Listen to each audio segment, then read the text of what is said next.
मीरा और भगवान श्री कृष्ण की प्रेम कहानी कैसे समाई मीरा द्वारकाधीश की मूर्ति में। मानता है कि मीरा पूर्व जन्म में वृंदावन की एक गोपी थी और उन दिनों वह राधा की सहेली थी। वह मन ही मन भगवान श्री कृष्ण से प्रेम करती थी। श्री कृष्ण जी का विवाह होने के बाद भी उनका लगाव श्री कृष्ण के प्रति कम ना हुआ और श्री कृष्ण से मिलने की तरफ में उन्होंने प्राण त्याग दिए। बाद में उसी गोपी ने मीरा के रूप में जन्म लिया। मीराबाई का जन्म सन 1498 में राजस्थान के एक राजपूत घराने में हुआ था। उनके पिता का नाम रतन सिंह और माता का नाम वीर कुमारी था। मीरा कृष्ण की बहुत बड़ी भक्त थी। जब वह 4 वर्ष की थी तब उन्होंने अपने घर के पास हो रहे एक विवाह को देखकर बेहद मासूमियत के साथ अपनी माँ से पूछा था कि प्यारी माँ, मेरी दूल्हा कौन होगा। मीरा के इस सवाल पर उनकी माँ ने मुस्कुराते हुए श्री कृष्ण की मूर्ति की तरह इशारा करते हुए कहा था कि मेरी प्यारी मीरा, श्री कृष्ण तुम्हारे वर होंगे। जिसके बाद से ही मीरा श्री कृष्ण को अपना स्वामी मानकर उनके प्रेम में लीन हो गई। कुछ समय बाद ही मीरा की माँ का निधन हो गया था। जब मीरा बड़ी हुई तो उनके मन में ये विश्वास था कि श्री कृष्ण उनसे शादी करने जरूर आएंगे। मीरा बेहद खूबसूरत और सुहाग की कोमल थी। वे बहुत सुरीली आवाज़ में गाना गाती थी। लेकिन मीरा की शादी मेवाड़ के महाराणा सांगा के पुत्र राणा सांगा से हुई। मीरा ये शादी नहीं करना चाहती थी, लेकिन परिवार के जोर देने पर उन्हें ये शादी करनी पड़ी। माना जाता है कि शादी के बाद भी मीरा का प्रेम कृष्ण के लिए कम नहीं हुआ। विदाई के समय कृष्ण की वही मूर्ति अपने साथ लेकर गई जिससे उसकी माँ ने उनको दूल्हा बताया था। शादी के बाद मीरा ससुराल के कामकाज पूरे करने के बाद रोजाना कृष्ण के मंदिर में जाया करती थी। वहाँ जाकर वह श्री कृष्ण की मूर्ति की पूजा करती, उनके लिए मधुर आवाज़ में भजन गाती और नृत्य भी करती थी। इसके बाद मीरा की नंद उदाबाई ने उनको बदनाम करने की भी कोशिश की।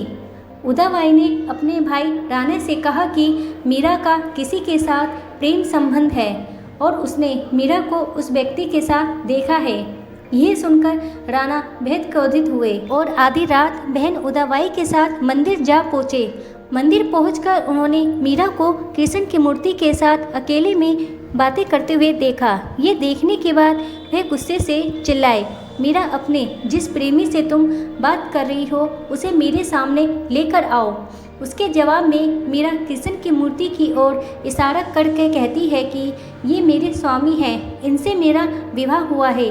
ये सुनने के बाद राणा का दिल टूट जाता है, लेकिन फिर भी वे पूरी श्रद्धा से अपना पति धर्म निभाते हैं और आखिरी सांस तक मीरा का साथ देते हैं। मीरा का देवर विक्रमादित्य चित्तौड़गढ़ के नए राजा के रूप में चुना गया था। उनको कृष्ण के प्रति मीरा की भक्ति और लोगों के साथ मीरा का मेलजोल पसंद नहीं था।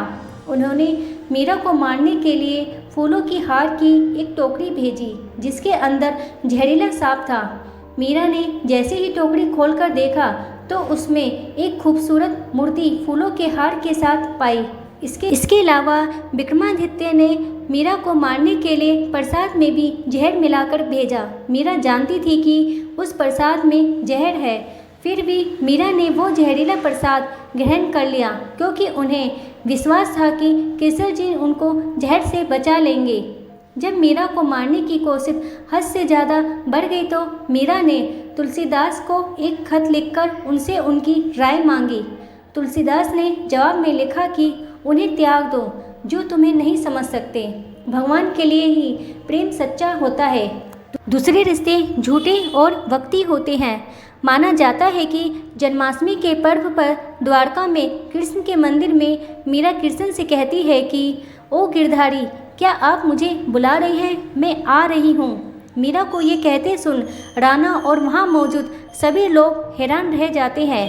कृष्ण को पुकारते ही मीरा में एक तरह का प्रकाश उत्पन्न हुआ और मंदिर के कपाट खुद से ही बंद हो गए। जब कपाट खुलते हैं तो मीरा की साड़ी कृष्ण भगवान की मूर्ति पर लिपटी हुई होती है, लेकिन मंदिर में मीरा नहीं होती।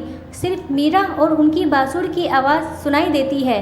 माना जाता है कि मीरा कृष्ण की मूर्ति में ही समा गई थी।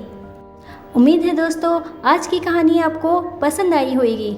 अगर आपको इस तरह की और भी कहानी देखनी है तो आप मेरे चैनल को सब्सक्राइब करें और बेल बटन दबाएं ताकि आगे की नोटिफिकेशन आपको मिलती रहे। दोस्तों वीडियो पसंद आई है तो प्लीज़ मेरे चैनल को लाइक करें, शेयर करें। वीडियो देखने के लिए आपका धन्यवाद।